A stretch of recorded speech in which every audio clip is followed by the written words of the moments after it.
exhaustiva. Covadonga había nacido de un convenio que se había establecido entre el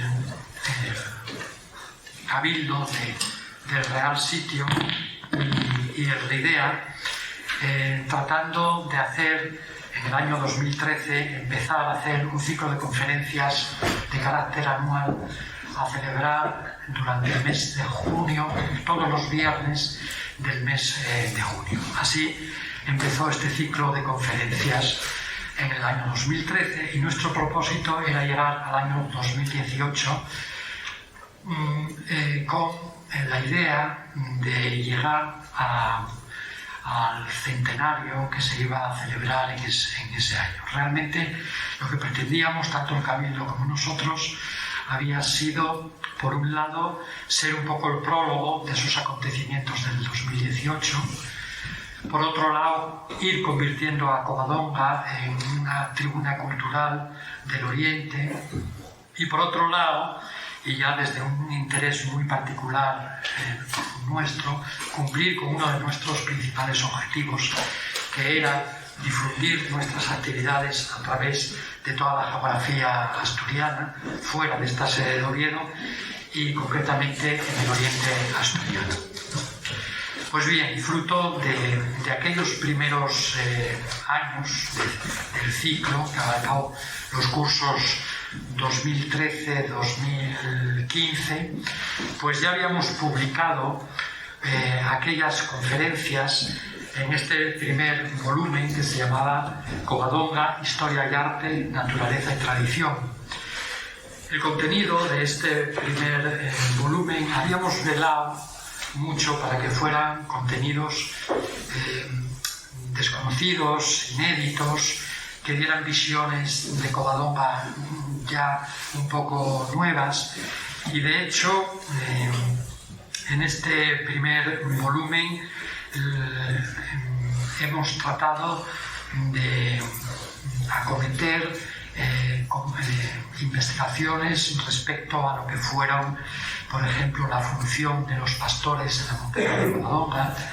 Se han hecho estudios exhaustivos sobre lo que era el espacio sacro que rodea todo el Real Sitio, y dentro del marco geográfico de Asturias hemos intentado también contribuir a difundir la red viaria jacobea del oriente de Asturias, que incluía a Covadonga dentro de lo que es el camino jacobeo asturiano. Hoy, por tanto, presentamos el segundo volumen, que también aborda aspectos históricos como los que trata la doctora Torrente Fernández sobre la primera documentación, la interpretación de los primeros documentos que hay sobre Covadonga, aspectos geobotánicos que fueron tratados por el miembro de esta casa, don Tomás Díaz, geobotánicos del entorno, y las vinculaciones de la Casa Real con Covadonga. Efectivamente, no hemos podido lograr reunir todas las conferencias que se dieron en este último ciclo, por varios motivos, pero fundamentalmente por uno, que fue el fallecimiento de alguno de los miembros o de los ponentes que participaron en aquella ocasión. Concretamente me estoy refiriendo a Cecilio García Testón, que falleció al poco tiempo de impartir aquella conferencia, una conferencia que había resultado muy interesante porque abordaba las relaciones que había mantenido Santo Toribio de Líbana, Covadonga y San Salvador. No pudimos hacernos con esta conferencia, la familia no disponía de este texto. Y otro texto muy significativo que costó trabajo también, y esto estamos muy orgullosos de tenerlo en esta edición, es que la conferencia que impartió don José Luis González Novalín, ilustre canónigo muy conocido en Asturias, que había dictado una conferencia que esa yo creo que ya fue aquí porque fue en los últimos momentos y para él resultaba más fácil, sobre religiosidad popular y piedad culta en el espacio de Covadonga. En fin, esto, poder tenerla aquí, me parece que hasta cierto punto enriquece nuestra obra, porque en Nubalín esta fue, así me lo había dicho él a mí unos meses antes, la última producción escrita de él, fue la última conferencia que él escribió. Así me lo había dicho cuando recogí el texto y me dijo, y supongo que no voy a poder hacer ninguna más. A los pocos meses, como saben, el COVID pues sesgó su vida, ¿no?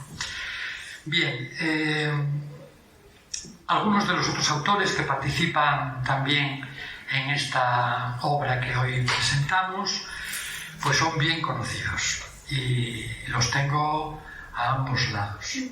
Por un lado se trata de la doctora Ana Lobeto, la flamante doctora Ana Lobeto, a quien quiero aprovechar de esta tribuna para darle la enhorabuena por su cum laude, y nos alegramos mucho de su capacidad investigadora, de su formación y de lo mucho que puede significar para la historia de Asturias el dejar en sus manos ciertos aspectos que controla y domina muy bien, como pueden ser los relacionados con el Principado, el nacimiento del Principado y Covadonga y estas cosas. De hecho, nuestra confianza en ella pues hace que le hayamos encargado una obra también de esta casa sobre el concejo de Campo de Caso, porque creemos que es la persona idónea para llevarla a cabo. Y a mi derecha, pues seguro que lo conocen, tenemos a Xulio Concepción, miembro de esta casa, filólogo ilustre, hombre de investigación del paso a paso, que conoce todos los vericuetos, valles y montañas asturianas para tratar de buscar esa toponimia de la que él es especialista en este tipo de búsquedas y de interpretaciones. Por lo tanto, este es un poco el resumen de esta obra, que como les digo es el segundo volumen, que se llama Covadonga, Territorio Natural y Espacio Sacro. Yo no les voy a hablar más porque, aprovechando la presencia de ellos en la mesa, le voy a pasar la palabra a la doctora Lobeto para que nos explique un poco en qué consistió su trabajo. Muy bien, gracias Andrés. Buenas tardes a todos. Tengo que empezar dando las gracias al RIDEA por invitarme a participar en este acto de presentación.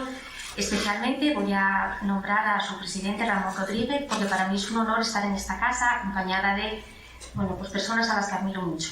En segundo lugar, también lo quiero agradecer desde luego al coordinador de la obra, Andrés Martínez Vega, quien se puso en contacto conmigo hace unos años ya, cuando estaba en plenos inicios de mi investigación en la tesis doctoral. Nos conocimos en Covadonga en el contexto de una conferencia y él poco después se puso en contacto conmigo para ofrecerme la oportunidad de participar en este programa de conferencias hablando sobre las visitas regias a Covadonga.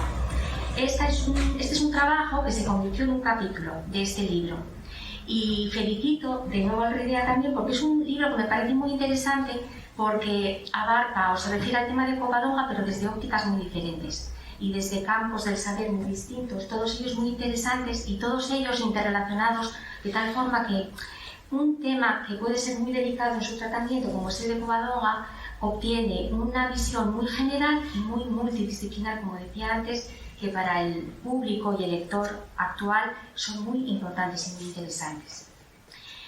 En el caso de mi trabajo está en relación con la tesis que estaba desarrollando y que ya finalicé. La tesis está dedicada al estudio de las figuras regias en el Principado de Asturias y se titula Imagen ceremonial y comunicación política. Yo estuve estudiando los nacimientos, las bodas, las muertes, las proclamaciones y las visitas regias en el Principado, desde el año 1500 hasta el siglo XX, hasta la proclamación de la Segunda República. sería, claro, me encantaría poder hablar de la tesis, pero en estos momentos no puedo, debo referirme a este capítulo. Y lo hago en relación al capítulo de las visitas regias. Hay una cuestión muy interesante que es la siguiente. En Asturias no existen visitas regias desde la Edad Media hasta el siglo XIX. En el siglo XIX, a partir del reinado de Isabel II, comienzan a producirse muchas visitas regias y en muchas de ellas se aprovecha para que los reyes o los príncipes o princesas de Asturias, infantes o infantas, visiten Covadonga. Y lo hacen mediante unos programas muy complejos que dependen en su organización de la Casa Real. Son visitas oficiales, en ellas vienen acompañadas estas figuras regias generalmente por siempre representantes del Principado, pero también pueden ir acompañados de representantes del gobierno, porque era una monarquía que dependía del gobierno, era una monarquía ya liberal. Y son programas complejos, organizados, en los que se observa una representación protocolaria, una ceremonia importante, una ceremoniosidad importante, y en los que la participación del Principado, sobre todo, se refiere a cuestiones de presupuesto, porque eran actos que debían de ser sufragados con una financiación pública para la cual no había un presupuesto ordinario, tenían que ser unos presupuestos extraordinarios. De todas esas visitas, a mí me llamaron especialmente la atención la visita de Isabel II y la de Alfonso II, una de las de Alfonso XIII. Isabel II fue la segunda figura regia que acudió de forma oficial a Covadonga. Los primeros fueron los duques de Montpensier, era su hermana y su cuñado. Visitaron Covadonga en 1857. Y en esa visita ya se empezó a ver el tipo de visita que iba a ser la visita de las figuras reales. La visita de Isabel II en 1858 es apoteósica y está muy bien narrada por su cronista Juan de Dios de Larraga y Delgado. Y yo debo decir que cuando leía la crónica, la primera vez que leí su crónica, que está publicada en un libro, que además ese libro existe en su versión, en su primera edición en la Biblioteca Universitaria de Oviedo, la primera vez que leí esa crónica me emocionó leer cómo describe la subida de Isabel II por la carretera hasta llegar a Covadonga. Lleva en sus brazos a su hijo Alfonso, que en esos momentos solo tiene 1 año de edad, y cómo suben rodeados de la gente, las personas vitoreándola, vestidos de asturiano muchos de ellos, hubo actuaciones. Entonces esa visita es muy paradigmática porque nos está ya diciendo la importancia que va a tener para los Borbones la figura de Covadonga, el escenario de Covadonga. Sin olvidar el motivo religioso, que yo no lo dudo para nada, para todos los reyes, príncipes, etcétera, que acudieron al santuario, que sin duda fue muy importante, Covadonga tuvo sobre todo un valor simbólico e institucional, porque la monarquía del siglo XIX era una monarquía que se tenía que prácticamente inventar. De nuevo, no olvidemos que en el siglo XIX hubo unas guerras complejas, las guerras carlistas. Isabel II se tuvo que, enfrentar a mucha oposición por parte del país y había que inventar una nueva monarquía que hiciera olvidar los desmanes de la monarquía absolutista de Fernando VII. Y ahí Covadonga tenía un papel muy importante, porque Covadonga significaba volver a los orígenes y relacionar esa nueva dinastía que estaba creándose en España, que se intentaba que fuera una dinastía moderna, en vinculación con un gobierno, en sintonía con el pueblo español. Se intentaba vincular a esa dinastía con los orígenes, no voy a decir de la nación española porque igual resulta demasiado rimbombante, pero sí con el reino de Castilla. Y retomando de nuevo la mención a mi tesis, realizando esa tesis, realizando los estudios y el análisis de los textos históricos que yo utilicé para luego desarrollar la investigación, observé que las referencias a Covadonga y a esos mitos que hay en relación a Covadonga, como puede ser el ayo, y luego después lo que ya no son mitos sino realidades como la monarquía asturiana, aparecen especialmente en el caso de las visitas regias y en el caso de los nacimientos, pero no en el caso de los otros acontecimientos. Y esa mención a Covadonga es fundamental para el caso de las visitas. Como decía, el caso de Isabel II me llamó muchísimo la atención. Alfonso XII viene en 2 ocasiones, también viene su hermana, la que conocemos como la Chata. Y es muy especial también la visita que realiza Alfonso XIII en 1918, cuando se producen esas efemérides, de las cuales hace poco tiempo celebramos el 3er aniversario. Los actos se produjeron en 3 días diferentes, pero no todos en Covadonga, sino que en Covadonga se realizó una de las partes de esas conmemoraciones. De todas formas, yo quisiera, aparte de esta referencia al momento histórico, que yo trabajé en el capítulo y también trabajé en la tesis, quisiera vincularlo con la actualidad y también con la historia reciente española. Porque, si bien yo estudié solamente hasta la proclamación de la Segunda República, hasta 1929, que es cuando aparecen las últimas referencias a conmemoraciones en el Principado de Asturias de figuras regias, me parece muy interesante el hecho de que el príncipe de Asturias, en el año 1977, fuera investido con los atributos de príncipe precisamente en Covadonga. Y esto es muy interesante porque yo, después de estudiar las actas de la Junta General del Principado y también las actas del Ayuntamiento de Oviedo, no localicé ninguna referencia a que ningún príncipe o princesa de Asturias en la historia hubiera sido proclamado o hubiera hecho algún tipo de conmemoración en función o en relación con ese juramento o esa proclamación en Covadonga. Fue la primera vez en la historia.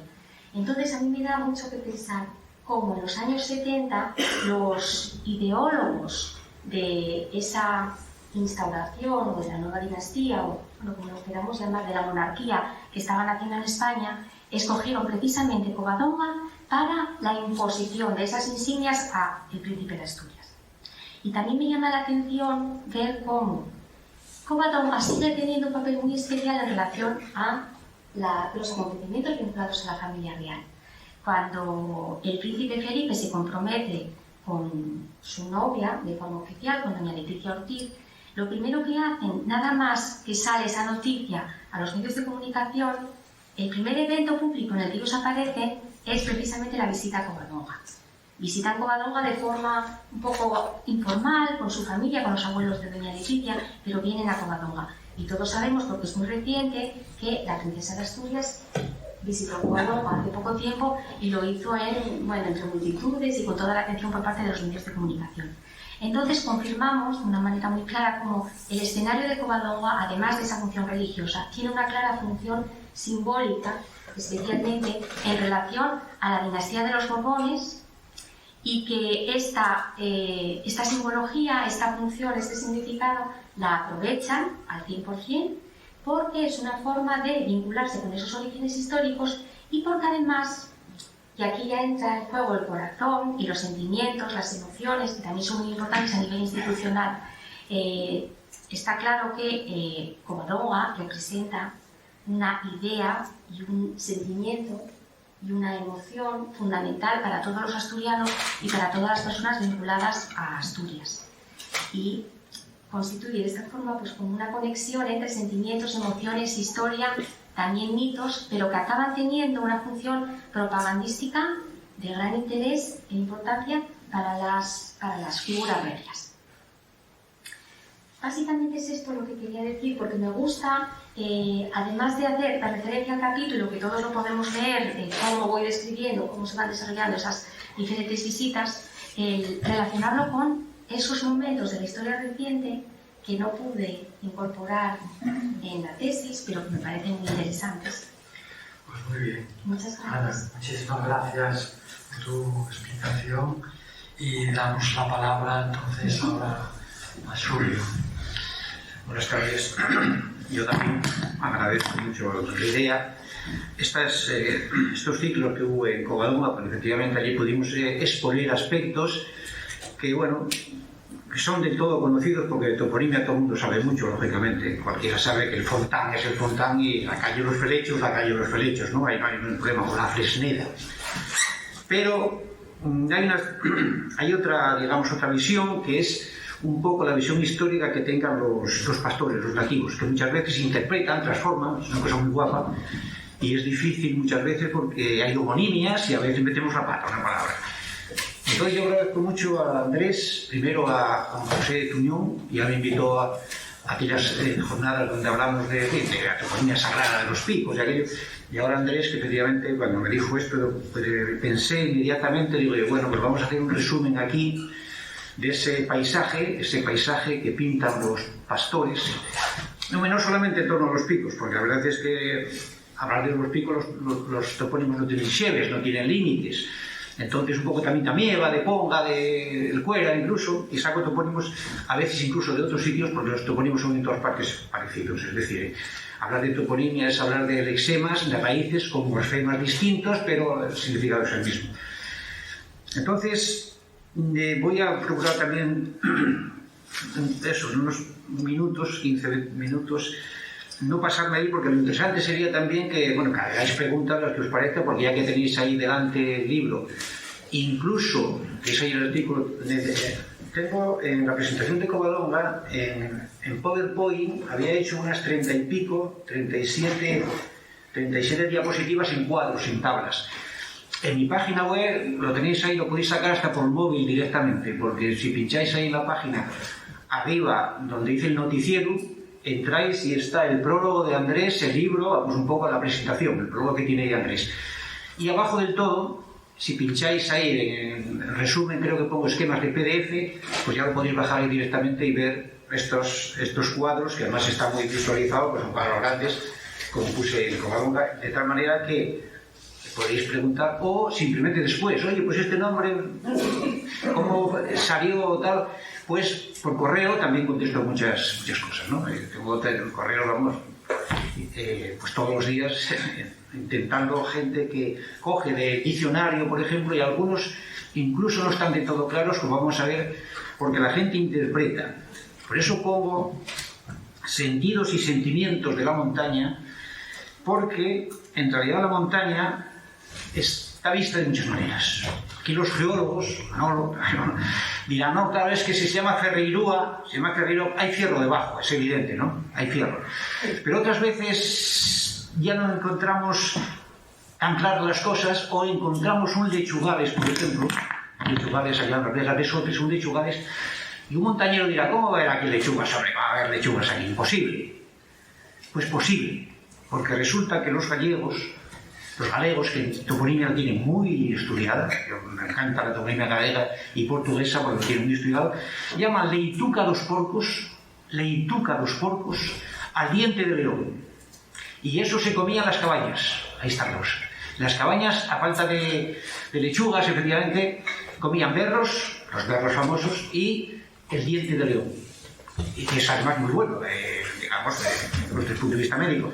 Por lo tanto, para mí hay una traducción, ya empezamos, ¿no? Es un sentimiento, es una necesidad gustativa, en este caso, del gusto, porque tenían que comer verde, de alguna manera, y en las cabañas, lechugales, arriba, enamorar lechugales, como beber lechugas. Pero no lo comprobé, había que comprobarlo, pero en aquellos mallados seguro que hay diente de león, porque los gallegos les llaman leituca los porcos, por tanto lo más probable es eso.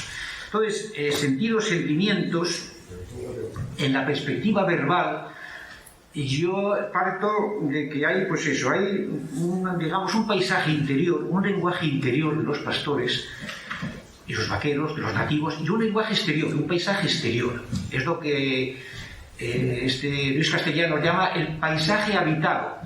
Nosotros vamos ahora al monte y vemos, por ejemplo, cualquier nombre, es igual que sea pues el arcenorio, que lo que sea. Para nosotros eso es algo externo, pero para los nativos era algo interno. Desde que salían de casa por la mañana hasta que llegaba la noche o se pasaban temporadas en las cabañas, van pensando siempre el paisaje con criterios internos. Es decir, salen por la mañana y van a poner en el monte nombres o transformarlos, como el arca, la masera, los panes, por supuesto, los panes, o pues nombres como antes me decía Gonzalo, que ahí en Següenco había, ¿cómo era? La canal de los judíos. La canal de los judíos. Ese es un paisaje que efectivamente alguien interpretó como judíos. ¿Qué ocurre? Que es la canal de Jodios. Y ese Jodios, ese Dios tampoco es Dios. Es un Deorsum, es decir, un Yuso. El Mayau Dios, Taraños Dios, encima de Covadonga, es una cosa preciosa. Taraños Dios es, claro, para los paisanos, la gente era el tárano de Dios, porque tárano ya significa divinidad. Tárano es el Dios de los truenos y los rayos. Ese Dios viene de Deorsum, que es el tárano de abajo, pero ellos si caen rayos cerca, tienen que rezar, decían, pues este Tárrano, que ya es precristiano, por supuesto, ellos le dan una reduplicación y dicen Tárrano de Dios. Tárrano ya significa divinidad, ya significa Dios. Lo dice Martín Sevilla, de gran etimologista europeo. Por lo tanto, ellos van traduciendo constantemente. Por lo tanto, yo una cosa de la que siempre disfruté, pero claro, en el diccionario no puedes explicar todo esto. Ya voy con la 4ª edición y resulta que desde la primera tuve que efectivamente, a medida que iba viendo cosas, matizar a veces y decir, sí, esto era así, pero cuidado. Es así porque lo vieron los paisanos, es decir, porque ellos van proyectando constantemente sobre el paisaje lo que sienten, lo que viven y además muchas veces con necesidades serias, muy serias. Yo vi muchos cursos de estos aguajes por ver de campamentos y eso, y a veces hasta como 80 aguajes, y cuando sacas cosas de estas, algunos, eso, lo que dicen ellos, flipan, porque yo pasé por ahí cantidad de veces, y o lo oía a mi abuela cantidad de veces, y no pensaba que era esto tan sencillo. Tengo escenas impresionantes, Un día, ahí en Pendilla, en un campamento en que íbamos para la Carisa, los reuní, como siempre al principio, y dije, nada más salí de Pendilla, en la fuente, porque vi una planta de la abellera, que huele muy bien. Entonces cogí la planta y dije, mira, esta planta es la abellera y tal, mirar para ella y tal. Y digo, pero bueno, cuando me traes una planta, o leéis algo que sea a miel, sea por la planta, o sea porque huele a miel, o veis una abella que anda volando por ahí, dejarla, no pasa nada, normalmente no os va a hacer nada, porque ellas van y vienen al agua, etcétera, dejarla, porque si no la molesta no te va a hacer nada. Entonces, había unos allí para atrás, unos guajes, ya vi que estaban un poco distraídos, porque los guajes tenían de 8 a 16 años, y una de estas, cuando ya estaba terminando, por supuesto como 8 o 10 locutores, monitores atentos a todo y tal, sale una abella y da unas vueltas. Da unas vueltas, yo que llegaba, pues la vi al final, y se posa en el paredón. Va un guaje, agarra una piedra, morillo y tal, e intenta darle. Lógicamente no le dio, bueno, hay una abella, ¿no? La abella a la orilla lo picó y le empezó a hinchar. Inmediatamente el director, venga, tal, el guaje para el Hospital de León. ¿Te das cuenta qué tontería? ¿Por qué se ponían los nombres? Porque un paisano veía que había que, por ejemplo, observar las abellas, pero hay que dejarlas, tú déjalas a su aire. ¿Por qué pusieron tantas veces nombres de Truébano, Trebanecho, Peñamiel? Porque estaba todo localizado. O simplemente la fuente de la Culebra, la fuente del Sapo.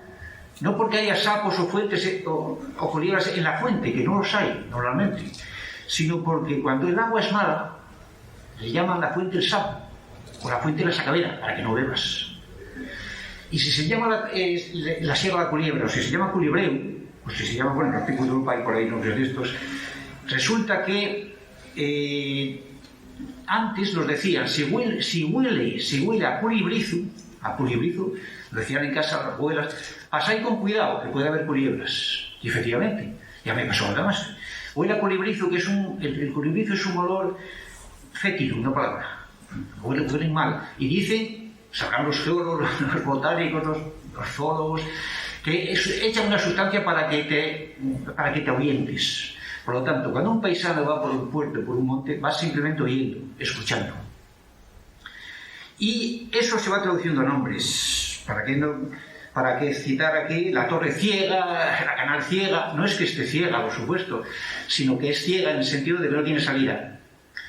Valdiciegos, pueblos llaman Valdiciegos. Es un valle, efectivamente, que no se ve desde ningún sitio hasta que estás encima. Por lo tanto, lo de ciego, lo digamos, la Cochano Chendi encima de Villamón, no quiere decir que sea de noche siempre, sino que a media tarde, me decían allí unos paisanos, llevan años, a media tarde casi siempre baja la niebla y les fastidia mucho para la hierba. Entonces, como si se volviera de noche, pues nocte es oscuro, no es exactamente, es algo oscuro. Por lo tanto, Nochendi, Tebrandi, es de las tinieblas, por supuesto. En el Cuera, por las razones que sean, se forma una capa horizontal casi siempre a la tarde y llega hasta Tebrandi.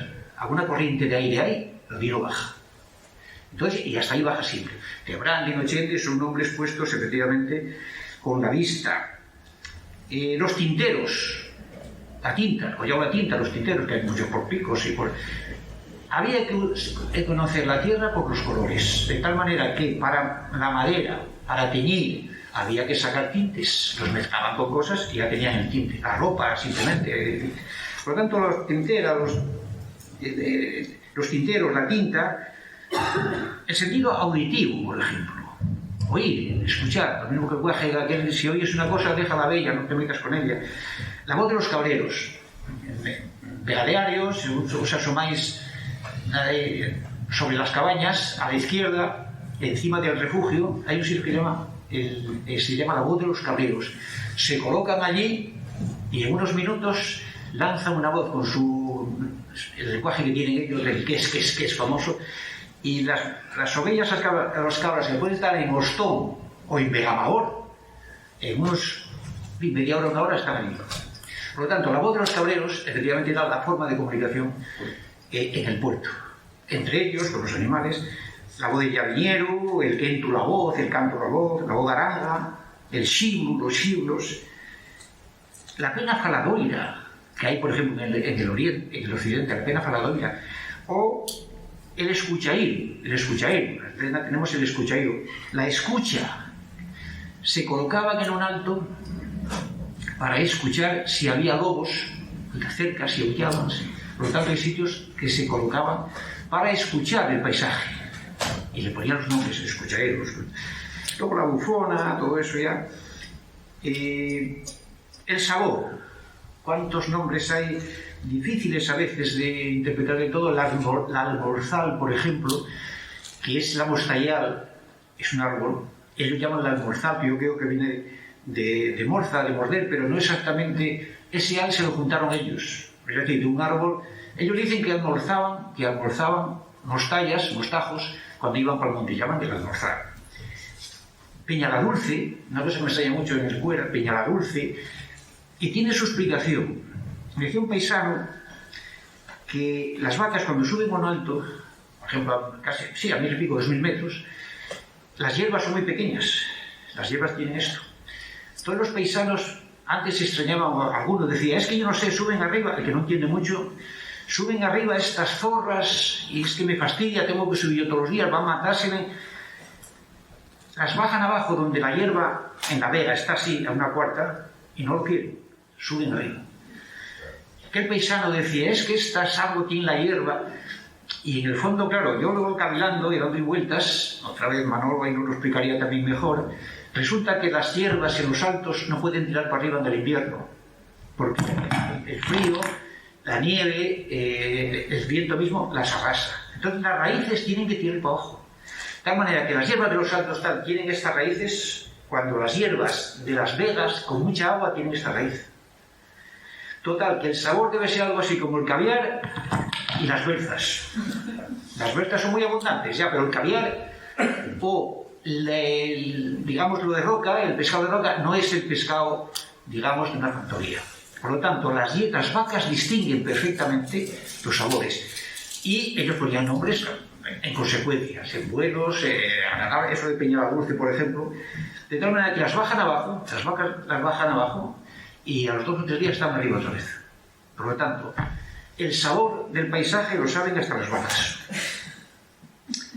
No digamos, por ejemplo, la podriza, la canal podre. No es que esté podre, carnizoso, no es que tenga carne. Pero la podriza, cuando escuchas a los paisanos, uno te dice, bueno, la podriza, sí, era podriza, ya, pero escuchas a otro y te dice, es la pedriza, de pedriza, piedra suelta. Cuando se deshace parece que está podre, efectivamente, parece que está podre, como peña vieja, y parece que es vieja. De tal manera que ellos van traduciendo constantemente y siempre tienen razón, porque es una especie de diacronía, de sincronías. Es decir, una cosa es lo que ellos heredaron, lo que interpretan y van haciendo historia de un topónimo. Un topónimo puede tener 5 o 6 cambios y todos reflejan cada cultura, cada situación de cómo lo utilizaron los nativos. Es lo de cabezallerosos, llorosos, dicen algunos. Lloró, y te lo explican los paisanos. Dicen, es que la peña llora. Y cuando Orbaya efectivamente llora, forma unas pequeñas, forma argolla, no el Orbayú, e incluso haciendo un día de calor al día siguiente, arrolla un poco y se forman en las oquedades, en las concavidades de las rocas, se almacena el agua y ahí bebe el ganado, porque cuando andan a 2000 metros no tienen fuentes así, beben ahí del orvallo. Y ellos dicen que llora, pero en realidad es hiera, son hieras, es decir, piedra suelta, una palabra prerromana, aglaria, etc. Por lo tanto, ellos interpretan constantemente. El tacto. Yo tuve unas cabañas de, por ejemplo, en Torlín, Manolo y estos, y lo primero que hacen por la mañana es salir a dar una vuelta por los senderos. A las 5 de la mañana, a las 6, cuando se levantan, dan una vuelta por los senderos, a ver el piso del yobu, es decir, la huella del yobu.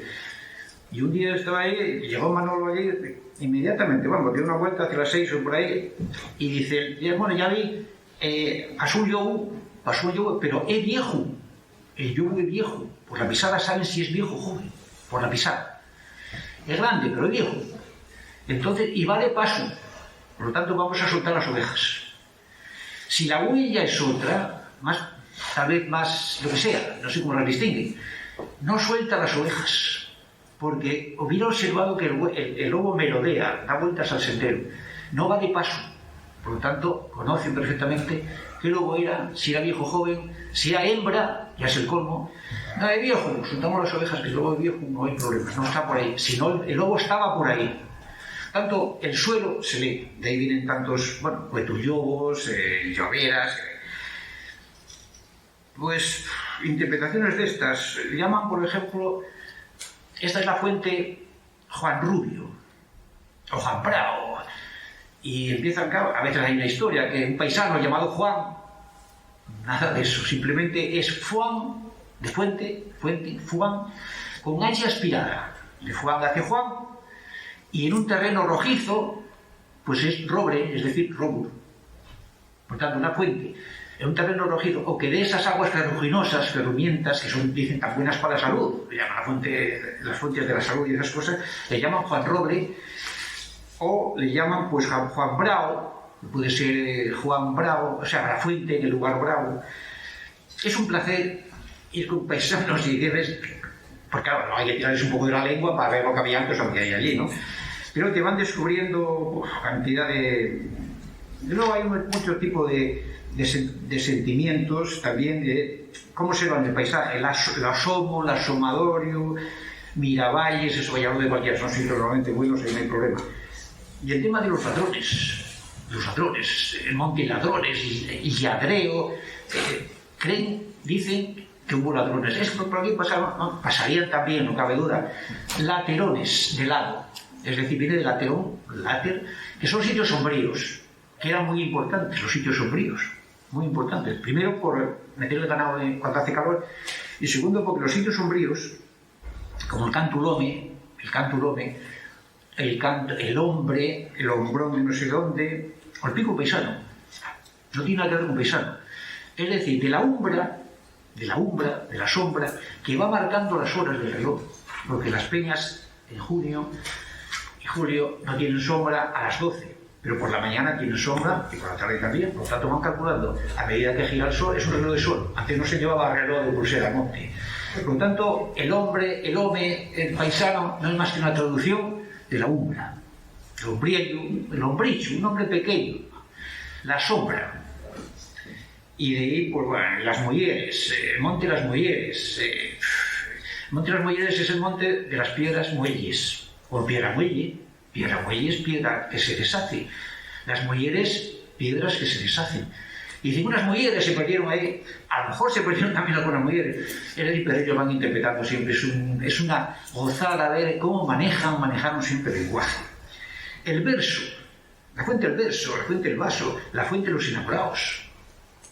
Tal vez ni verso, ni vaso, ni enamorados. Simplemente verso, adverso, sombrío, es decir, a espaldas del sol. ¿Qué ocurre? Que esas fuentes eran muy buscadas en verano o para la leche, para enfriar la leche, por ejemplo. Por lo tanto, llaman de la fuente del verso, de la fuente adversa, adversum, pasan al verso, del verso al beso, y hay una fuente en Allande, hay otra en Salamanca, la fuente de los enamorados. Es decir, la traducción griega es que hubo enamorados, todo a partir de una fuente sombría. De esto, pues, relaciones de dimensión, de Gamaor, bueno, eso está claro, ¿no? Pero, bueno, tiene mucho en Picos de Europa el río Chico, ahí ya se ve, sí, son cosas pequeñas, sentimientos, bueno, lingüísticos, como veis, pues todos. La India de Aquende y la India de Allende, en Tielve, en el límite con Sotres, está la India de Aquende y la India de Allende. Y luego tuve que tirar mucho de la lengua para sacarlo, porque eso es, luego ellos te dicen, no, la India, además, pero pronúnciamelo bien, no, India, pero resulta que hablas con ellos y al yombu, al lomo, le llaman ombu. Antonio, que anda por ahí también por esa parte, y Galicia le sonará al ombu, al yombu le llaman ombu, es decir, pierde la palatal, esa y. Por lo tanto, de yindiar, de limitar, pasan a India. Tal vez haya podido, no cabe duda, lo de la India. Entonces se van sumando algo que tal, lo suman y llaman la India de Aquende y la India de Allende. Con Picos de Europa.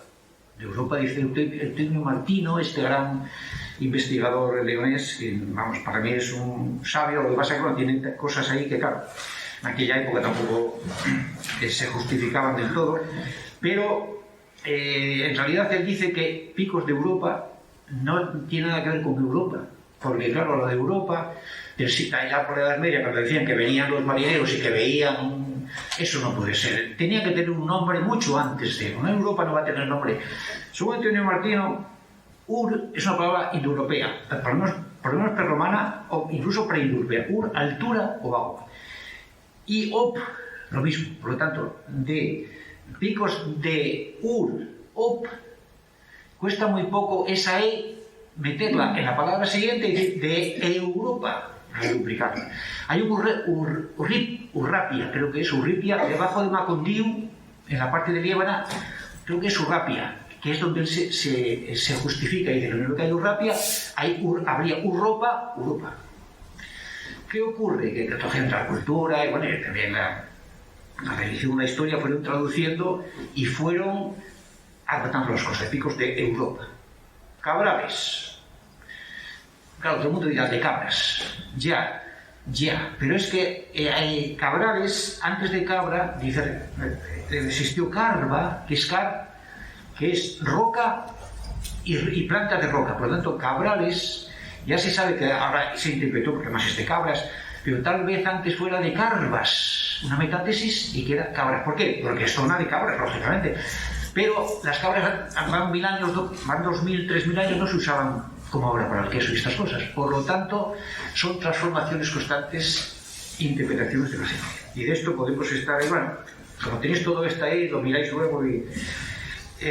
pasamos casi a las cosas religiosas. Vamos a procurar cosas más bien ya que hay cantidad de transformaciones, y ahí el tema, lo de hace 2 años, fue todo esto, las transformaciones religiosas, los sentimientos. Ya se sabe que Torresante, Peñasanta, Jousantu. ¿Santo por qué? Hay miles de interpretaciones, miles. Es decir, santo para mí, porque es una traducción de Vindio, el monte Vindio. El monte Vindio era el dios Sol, la divinidad solar, que dice de Sevilla, la claridad, y de ahí, claro, se transformó.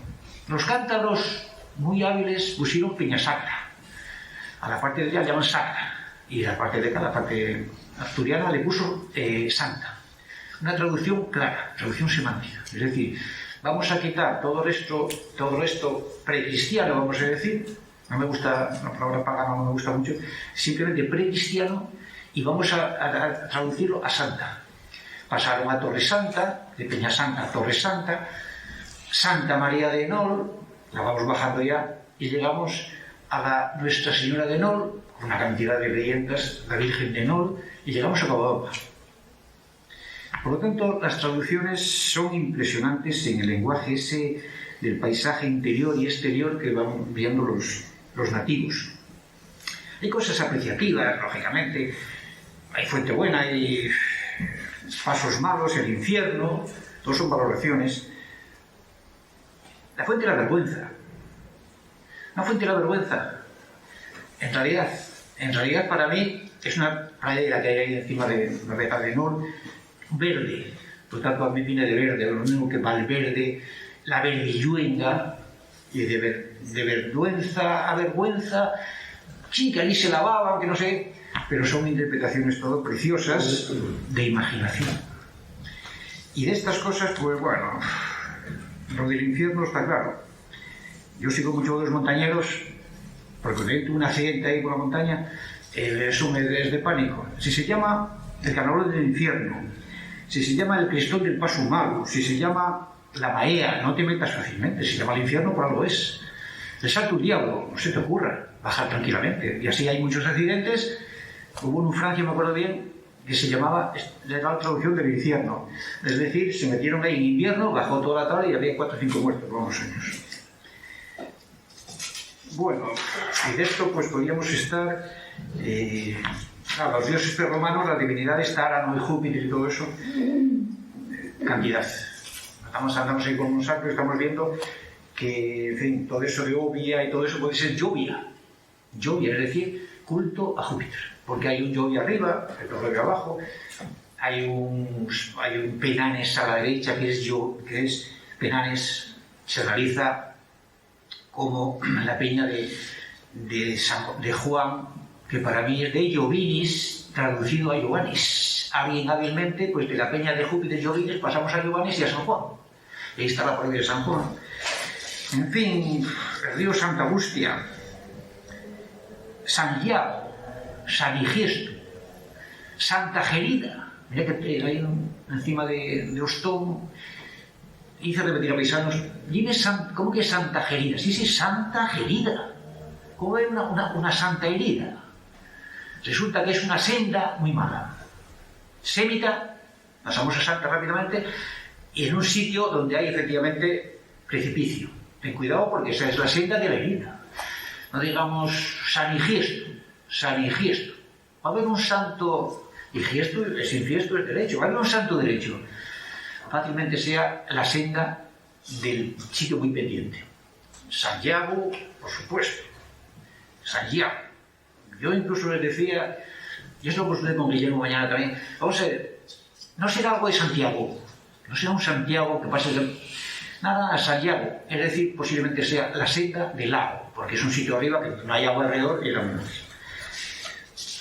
Bueno, y de esto, pues, ahí tenéis unas cuantas cosas más, y ya no voy a... Simplemente, que todo este lenguaje, digamos, este paisaje interior traducido a palabras del paisaje exterior, de una paisana, de lo que subía una paisana riusana hace unos años, con mucha gracia. Es que yo me partía de risa. Todavía me parto de risa a veces ahora. Una paisana me contaba que otra del pueblo de ella, pero bueno, ella igual yo también lo veo, entonces a ver si no es un dicho, ¿no? La paisana esta, paisanina de un pueblo de Riosa, pasaba todos los días, cuando iba a unas vueltas, a unas tierras, delante de la capilla de San Antonio, que era un santo de madera muy guapo, un santo tallado por un santero de aquello, o incluso sería más antiguo, decía que era un santo de madera. Y todos los días pasaba y entraba, se arrodillaba, por supuesto, en la iglesia, rezaba San Antonio, no sé qué, y unos minutos nada más, balbuceaba algo y salía, todos los días. O cuando pasaba para esa tierra, para esa que coincidía. Entonces, echaba al salir una perrina, una perrona, pero un día, allá por septiembre arriba, iba para allá, entró como todos los días y empezó a tronar unos rayos y relámpagos impresionantes. Y ya rezó como todos los días, echó la perrina al lado de la perrona, y se levantó, se puso muy seria delante del santo. Yo cuando pregunté a esta paisana me partía de risa y le dijo, pero San Antonio, tente bien lo que te fais, que si venir bien una tormenta y me balta el maizal, tente en cuenta que picar picote en el picaíru la cheña. Es decir, te pico como leña para el fuego.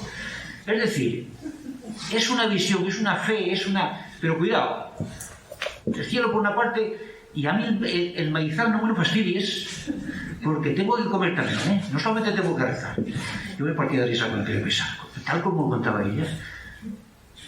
Tente en cuenta que picar picote en el picaíru la cheña. Dio la vuelta y salió temiendo efectivamente que se quedaba sin pan para todo el año. Por eso, cuando vemos ahora un paisaje y decimos estos nombres, cuidado, esos nombres fueron interpretados y era vida, era la vida de ellos. Por eso títulos, sentidos, sentimientos de la montaña, en esa perspectiva verbal que lleva mucho tiempo descubrirla, mucho tiempo, porque es una historia, digamos, es una diacronía, que se dice, de sincronías, y todos tienen razón cuando interpretan algo. Lo que no puede ser que venga uno de fuera, un listo, y te transforme un nombre como le da la gana, es decir, porque quiere, y si esto se llama el Alto el Palo, pues ahora le llamo pues la Cubilla, ¿no? La Cubilla en Asturias es imposible, por supuesto, imposible, sea la Cubierta o lo que sea, pero la Cubilla no. Por lo tanto, cambiamos nombres como nos da la gana. Eso es una toponimia, digamos, contaminante, por supuesto, pero otra cosa es la toponimia, digamos, del lenguaje habitado que dice Luis Castellano, es decir, el lenguaje del territorio, porque el paisaje en realidad viene de pagus. Pagus en latín es territorio, viene a través del francés, pero el territorio habitado, el territorio que vivo cada mañana, que siento, que necesito y al que adoro en realidad, porque es de lo que vivo, lo que vivía, ahora ya es otra cosa. Por tanto, bueno, muchas gracias, y si hay alguna pregunta, ¿qué tal? Pues encantado de decirles. Luego tenéis ahí, y si alguna cosa, contesto muchos días, me hacen preguntar estas, incluso hay unos programas de radio por ahí que también de vez en cuando contesto cosas, por lo tanto no tengáis inconveniente, porque desde luego es una pena que perdamos, sobre todo yo pienso por los guajes pequeños, cuántas cosas los guajes de pequeños podían aprender para valorar lo que tienen delante. Es decir, yo tengo sabido mucho con campamentos, con guajes de instituto, ¿eh? Cómo disfrutan cuando explicas estas cosas. Y además, cuidado, que a veces dices, oye, respeta, porque por una abella, una simple abella, te puede jugar la vida. Una culebra o... En fin, pues muchas gracias.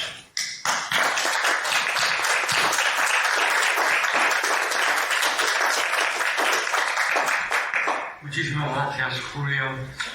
Y ahora podríamos abrir un turno de intervenciones. Si alguien quisiera mantener algún aspecto o preguntar algo a los que tengo en la mesa, pues pueden hacerlo. Sí. Sí. Perdón, sí. Una pregunta para Ana. Bueno, que realmente las visitas regias efectivamente tienen con el libro de Isabel II, con la visita de Isabel II, perdón, cuyo libro, como que dice, está en la Biblioteca de la Universidad, muy ojeado. Sin embargo, la preocupación por vincularse a Covadonga ya es anterior, porque de hecho la monarquía, los Borbones, aunque no a principios del 18, pero sí Carlos III, ya en su época se contempla la posibilidad, incluso Ventura Rodríguez, si no me equivoco, hace unos planos y hay allí todavía, digamos, el inicio de lo que iba a ser una gran basílica sobre la cueva, ¿no?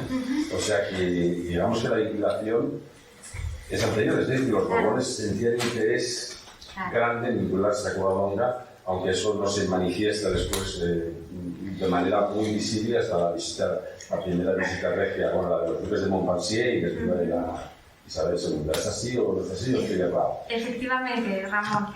En el capítulo yo hago unas referencias bibliográficas sobre estudios que ya han sido publicados sobre las inversiones, puedo decir, que hicieron tanto los Borbones, no solamente los Borbones, sino también los Austrias, en concepto de ayuda al real sitio, bien para reconstruir la basílica, bien para entregar ofrendas, para que pudieran adornar y enriquecer la dotación de la basílica de Covadonga o el real sitio en general.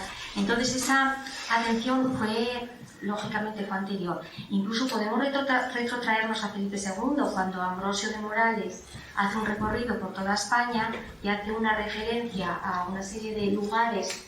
Describe cómo está enterrado Pelayo en Covadonga y describe incluso la forma de ese enterramiento, la pobreza que caracterizaba a ese lugar, de alguna forma llamando la atención sobre el rey para la importancia de poder dotar a este lugar tan relacionado con la historia de unos aceros más dignos, de esa situación, ¿no? de esa circunstancia que le caracteriza. Y efectivamente lo que ocurre es que hasta el siglo XIX los Borbones no hicieron visita presencial. Entonces era ya una historia que retrotraía a los siglos anteriores, pero presencialmente ellos hasta el siglo XIX no vinieron. Pero siempre, con motivo de esas visitas, hacían regalos, hacían ofrendas. Y yo recuerdo cuando estuve en Covadonga, la primera vez que estuve con ocasión de la conferencia, que tuve un poco de tiempo para recorrer, y observé que tienen un retrato de la chata, que guardan con mucho cariño, y guardan también una serie de ofrendas y de regalos por parte de la familia real, porque claro, es una vinculación que interesa tanto a Covadonga como a la familia real y a los asturianos. Pero sí es verdad que hay una vinculación ya histórica y un interés que, repito, no tiene por qué ser solamente histórico, sino también religioso. Pues, ¿por qué no vamos a poner en su lugar los sentimientos religiosos, las emociones religiosas? Tiene la palabra. Muchas gracias por esa introducción tan interesante. Yo me pregunto, porque hay mucho mito, o a lo mejor será verdad, no lo sé. ¿Es verdad que se instaura la princesa de Asturias con Castro Covadonga y toda esta cuestión, imitando el príncipe de Gales en el Reino Unido? ¿Esa tradición la plantea usted en el libro? No, en mi trabajo de tesis, bueno, debo decir que estoy acompañada además por la presidenta de mi tribunal de tesis, doña Josefa Sanz, que es también miembro de esta casa y sabe muchísimo sobre todos estos temas, pero bueno, yo me voy a aventurar a Josefa y voy a responder. En el capítulo de este libro no tratamos esta cuestión. En la tesis hacemos algunas referencias y además es que esa cuestión fue trabajada en mi tesina, en mi trabajo de investigación, que fue dirigida por Miguel Calleja Puerta de la Universidad de Oviedo. Entonces, una de las razones para la creación de la figura del príncipe de Asturias puede estar relacionada con la imitación de una figura que ya existía en otras casas reales europeas, que en ese momento eran mucho más fuertes política y económicamente que el Reino de Castilla, como eran Inglaterra y Francia. Existía ya el Principado de Gales, el Príncipe de Gales y el Delfín de Francia. Y después se crea el Príncipe de Asturias, en el Reino de Castilla, que se vincula al territorio asturiano pues por varias razones. La historiografía habla de necesidad de controlar un territorio que era díscolo, que tenía una nobleza díscola, que daba guerra a los reyes, y entonces era una forma también de tener un control. La necesidad de un territorio para que el príncipe o princesa, el heredero,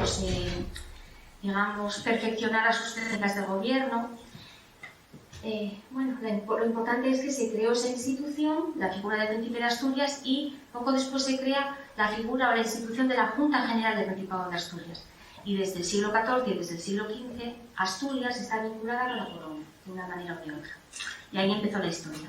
Tendrá una parte de mito y otra parte de realidad, entonces para eso estamos haciendo investigaciones y estudios para saber hasta dónde llega el mito y dónde empieza la realidad. Sí, puede hablar. Sí, no, aparece el pico paisano, Sí.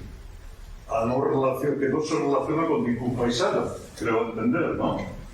¿Y a qué se debe? Me refiero al pico paisano, el de Arano. Sí, no hay más, hay otro Claro, por eso se refiere a otro pico paisano.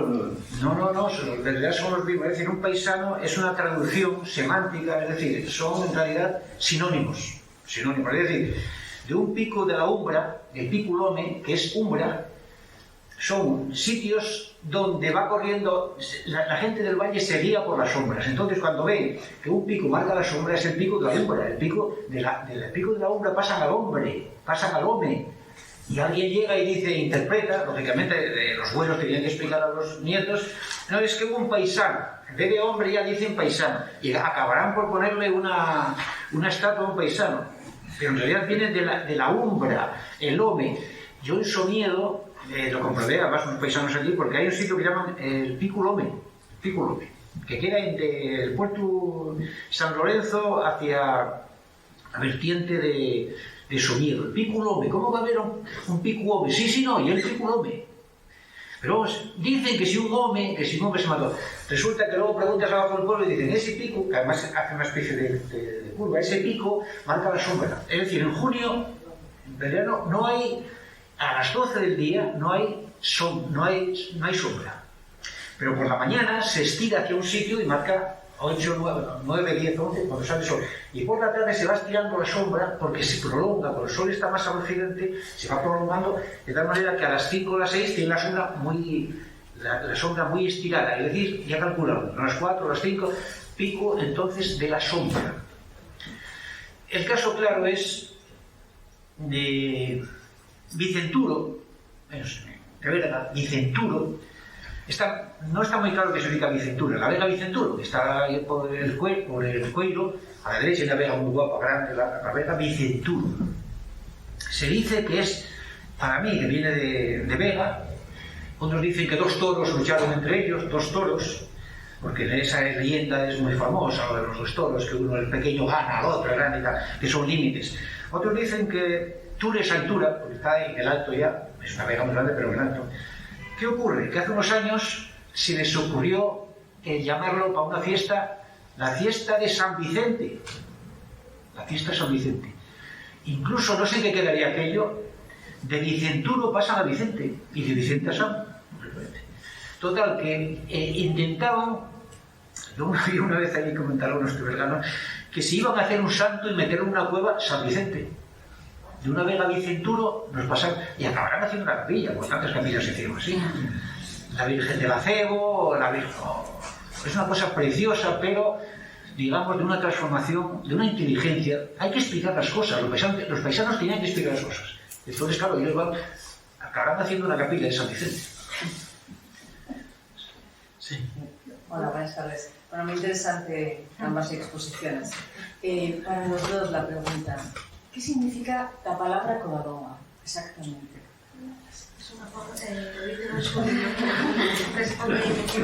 Tienes un libro.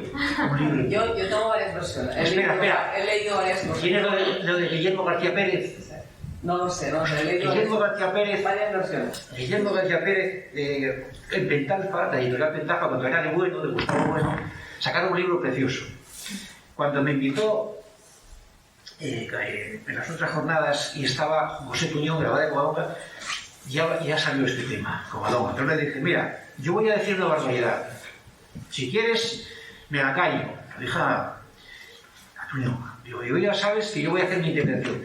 Yo tengo un libro en el que me apoyo que es Guillermo García Pérez, publicado en Pentalfa. Y está por ahí. Dice, te lo dejo. Dice, no, lo compro yo. Y lo compró Juan José Plano. Ese libro, para mí, es un libro muy bueno, porque analiza efectivamente esto que está ocurriendo, la evolución de las cosas. Entonces, Covadonga, lo de cueva está claro. Que cueva, por otra parte, es una palabra indoeuropea, viene de cabo, no es que sea de cueva de ahora, ni con mucho. Significa exactamente hondonada, poza, etcétera, que puede ser por relación al agua. Lo de onga dice, que recoge Guillermo Mañana, que en eso es muy exhaustivo, existe la versión vega de onga, vega de songa y vega de funga. Ya empezamos. O sea que lo de Dominica no se lo creen a mí.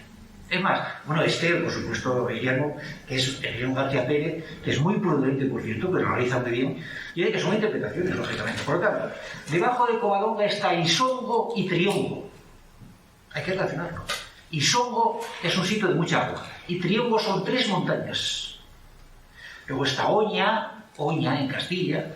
Por lo tanto, Ongo y Onga, ónica, indoeuropeo, es montaña. Covadonga es la cueva de la montaña. Y encima está, claro, hay que analizar todo lo del alrededor, por supuesto, encima está el Auseba. Y la Auseba es Aus, dicen los italianos, el mundo dice un italiano muy bueno, de Battista Pellegrini, Aus es agua. Y Eva es Deva.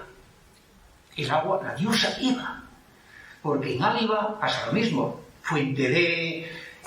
Y todas las transformaciones. El río de Covadonga no se llama el río de Covadonga, los pastores nunca le llamaron río. Es el río Deva. Mira que se lo repetido también. El que sale de la cueva es el río Deva. ¿Qué ocurre? Que se le cambió por razones que sean. Por lo tanto, Covadonga es la cueva de la montaña. El agua que sana. Prueba de esto. Prueba. Los 7 caños que hay abajo, que la mujer que no sé qué, que el año no sé qué se casa. Es decir, la prueba de la fertilidad. Y dice Guillermo García Pérez que es el culto a Isis, Atenea, el culto a la fecundidad. En las 7 caños debajo de la... Que me parece muy bien que se haya conservado eso, la leyenda y todo, porque eso va aclarando las cosas. Pero hay que analizar Isongo, Triongo, y por ejemplo, la Vega Bonga está en el puerto de Teverga, en Marabio. Vegadonga. Busdongo, no está claro ni con mucho que sea el gusto del Señor, el gusto de la montaña. Por lo tanto, hongo, honga está más que claro. Es ónica. El hueña viene de ahí también. El hueña, el pigüeña de onna, porque ese onna puede dar una palabra de única y esa K se hace G, efectivamente, y queda honga, pero te puede dar hueña y pigüeña. Siempre agua. Montaña, agua, porque se sube arriba en Morandi, abundancia de agua, por cierto, oro, y Andi, etc. Por lo tanto, analizando todo alrededor la estructura, es decir, el contexto, otra vez, estas cosas, los tópicos aislados no se pueden analizar. Es lo que se hizo cantidad de veces, y eso, ni Xixón, ni Ubieu, no se puede analizar. Hay que analizar en una estructura contextual sincrónica y diacrónica, en un momento y con todo lo que hay detrás. Entonces, lo de Guadalajara ya lo tengo muy claro. Sintiéndolo mucho, ya está publicado, lo tengo en el diccionario, lo tengo en varios sitios. Y sin embargo, pasar de dominica a donga tampoco es... No se puede. Etimológicamente no se puede. Vamos a ver, dominica da o dominga o dueña. ¿Quién sacó eso de que dominica de donga? ¿De dónde sale eso? La tilde y el acento sobre todo va en ni, por tanto dominica. Sería la cueva dominica. La cueva dominga, cómo va el dominguero, que ahí sí que puede discutirse si va el dominguero o no viene de domingo, pero de dominica, no dominica ni nada de eso, de dominica a donga imposible. Dominica era dominga, y si el acento va en donna, es dueña, sería la cueva dueña. Y además con los documentos que hay, yo lo de Guillermo Mañana, Guillermo Mañana es un documentalista que tiene de songa y de fonga, que pueden ser variantes, yo ahí no entiendo, ahí José lógicamente pueden ser variantes gráficas, pueden ser muchas cosas, pero si ellos dijeron isongo cueva de songa y debajo está isongo. No, si yo le llevarte la contraria, no otra cosa. No, pero esto es muy guapo, y además está bien que incluso, efectivamente, puede venir otros que hagan matices a esto, mucho cuidado, porque efectivamente el Ecuador está muy extendido. ¿Quién soy yo aquí para decir que no viene de ahí? Cuando ahí está documentado, si siempre fuera cueva dominica, pero lingüísticamente no. Y además eso está muy claro en Guillermo García Pérez, publicado, y le dije a Juan José Tuñón, te dejo el libro, pero tengo muy subrayado además, estas cosas, que es un libro de más de 100 y pico, 200 páginas. Dice, lo compro yo, y creo que si me lo leí, como si es Juan José, muy discutible y tal, bueno, leyéndose. Claro, la documentación es así. Y hay mucho por estudiar. Es cierto que Deva tiene su origen es lo que me ha estado preguntando, porque a lo mejor es una bobada, pero tiene mucha fama de que es el nombre de una diosa gaélico. ¿Quién? ¿Deva? Deva. No, Deva es Dea. No, Deva es Dea. Deva, dices Deva, ¿no? Sí. Deva es Dea. Es decir, aquí en Sevilla ya sacó lo de Deu, que es indoeuropeo. Y no era exactamente dios o diosa, era divinidad. Por lo tanto, la divinidad, yo creo, en esa época no había género masculino y femenino, parece ser en el indoeuropeo con tanta claridad, lo mismo que no había vocales, eran consonantes, claro. Las vocales son desarrollo de las consonantes. Por lo tanto, era divinidad. Y la divinidad se daba culto a una divinidad que era la protectora el agua es la base de todo, en fin. El agua estaba divinizado. Los ríos en Francia, la Garonne, etc., son todos femeninos. Porque ahí efectivamente la divinidad se identifica con la madre, es decir, la que nos alimenta. Y los Deva, yo me imagino en pleno invierno, con unas nevadas, los Deva daban de comer. ¿Por qué? Porque pescado. Por lo tanto, cuando no se puede el monte cazar, estaban los ríos llenos de peces, y luego lo de panes y potes y por ahí, daban de comer. Por lo tanto, ¿cómo no iban a ser divinos? ¿Cómo no iba a ser la madre, la tierra madre, que dice el indio Sitel, la Pachamama, etcétera? Porque daban de comer. Por lo tanto, esos ríos, hay muchos ríos divinizados. Ayer mismo, es decir, era el culto a la fertilidad otra vez, el culto a la madre. Una de las palabras europeas más antiguas que hay, la madre, que no es exactamente madre, es origen de las cosas. Como Santas Martas. Yo paré en Santas Martas, ahí en Mansilla de Muros, a preguntar. Ya estaba yo dentro de Santas Martas, de Alto la Marta, etc. Pasamos ahí un paisano, y paramos el coche y tal, y dijo, o sea, esto de Santas Martas, Esto de santas Martas, ¿hay aquí alguna alguna capilla? No hay capilla. Digo yo, esto ya está. No hay capilla ni santa ni nada de Santas Martas de Mansilla de las Mulas. Entonces, ¿cómo? Vamos a ver. Yo ya vi, hay también Santas Martas, nada más pasar Busdomo. Y yo vi que iba por el agua, claro. Y digo, pero vamos a ver, ¿aquí tenéis agua? No. Aquí agua no hay. No, que va, agua por aquí no ves, está seco. Digo, bueno, entonces, ¿cómo veo estos prados verdes, estos campos y tan verdes? Dice, hombre, debajo hay pozos los que quieras. Ostras, macho. Total, el culto a las matres. Las matres eran, bueno, las matronas, las matres, que realiza también cualquier Sevilla, que eran las divinidades del agua. Y Santas Martas, nada más pasar Busdomo y Santas Martas. Es decir, el culto a las madres, al origen, otra vez. La Madrona, la Fuente de Madrid. Aquel paisano de Mansilla de las Mulas pregunté ya de Madrid, vamos a ver, ¿y aquí llamáis Madrid algo? Dice, Madrid, una Madrid es cuando un arroyo se forma de golpe en una torrentera, esas canaletas, es una Madrid nuestro, hecho. Madrid, es más, Madrid se está lleno de acuíferos por abajo. Dicen los constructores, Madrid, debajo hay muchas bolsas de agua, como Barcelona. Lo de Barcelona me cae muy bien, porque Barcelona, Amílcar Barca, habrá pasado ciertamente por Barcelona, no digo que no, otra interpretación. Según pasáis fierros, o entre los fierros, a la derecha miráis para arriba, saliendo al monte, se llama el Preula Barcelona. El Preula Barcelona. ¿Qué pasa? ¿Que tú a Amílcar Barca en el Preula Barcelona? ¿Cuántas interpretaciones se dieron? Total, Bárcena de Quirós viene de Bárcena, que es agua también. De Barquenona, una Bárcena grande. Esas dos N's disimilan, porque son líquidas y una se hace L. Barquenona, para que no suene mal, para que no sea cacofónico, Barcelona, Barcelona. Y esto tampoco lo digo yo, ¿eh? De hecho, esto me apoyó Nieto Ballester, este gran topologista madrileño, dice que efectivamente lo de Amílcar Barca, ahí tiene cuidado. Y está publicado en su diccionario. Por lo tanto, hay que unir muchas cosas antes de decir. Estamos así de cosas de estas. España, ¿qué es España? ¿Alguien conoce un pueblín de España en ayer? Alleganos que me decían, pero ¿tú dónde sacaste tu fama? Pasáis, antes de llegar a Nembra, a la izquierda, en la Hueria, miráis a la izquierda, hay un pueblín que se llama España.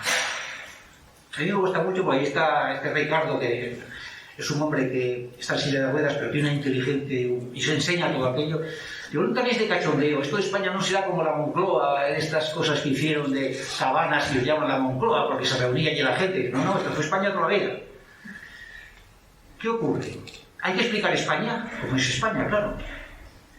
Y la playa España, explica la playa España y España de ayer, que tienen lo mismo. García de Diego, gran etimologista García de Diego, que yo lo admiro, aunque no, parece ser que no tiene mucho prestigio entre cierta gente, dice que expandiare, en la Edad Media, en el antiguo romance, significa expandir. Y en asturiano, un español, españar en asturiano significa extenderse. Pero un español, es decir, un grito, por lo tanto, de españar, de expandir, de extenderse, para mí es España. Si no buscas en internet te encuentras 10 interpretaciones. Es que si no unimos las cosas, si no leemos el paisaje en diacronía y en sincronía, estamos así. Oviedo, Xixón, estoy dando vueltas a Oviedo, Xixón. Si hay Xixona, ahora hay que comparar Xixona y Xixón, ¿no? Yo tuve Xixona, por supuesto, y es una gran loma grande. Xixón es pequeño, otra vez género dimensional, la Xixona mayor que Xixón. Otra vez los gallegos, saxo, otra vez roca. Y sí, claro, hubo documentos y hubo interpretaciones, pero hay que tejer el léxico y la comunidad. Muy bien, muchas gracias, Julio. Me parece que Ana también quería dirigirse. La verdad es que estoy escuchando a Julio y nunca lo había escuchado en directo, me está encantando todo lo que está contando, es súper interesante. Pero estoy pensando también que en relación a mi capítulo, contamos con la presencia de Isabel Ruiz de la Peña entre el público y una de sus obras fue fundamental para que yo entendiera precisamente la aportación de los austrias a Covadonga, en el siglo XVII en este caso. Entonces yo, mientras escuchaba a Julio, me di cuenta que tenía a Isabel Ruiz de la Peña en mi bibliografía y también entre el público y que no le había dado las gracias. Aprovecho antes de terminar, quiero darle las gracias por esa aportación. Simplemente era eso. Pues no hay más intervenciones, damos por finalizado el acto y de nuevo le reiteramos su presencia y estamos muy agradecidos. Así que hasta la próxima.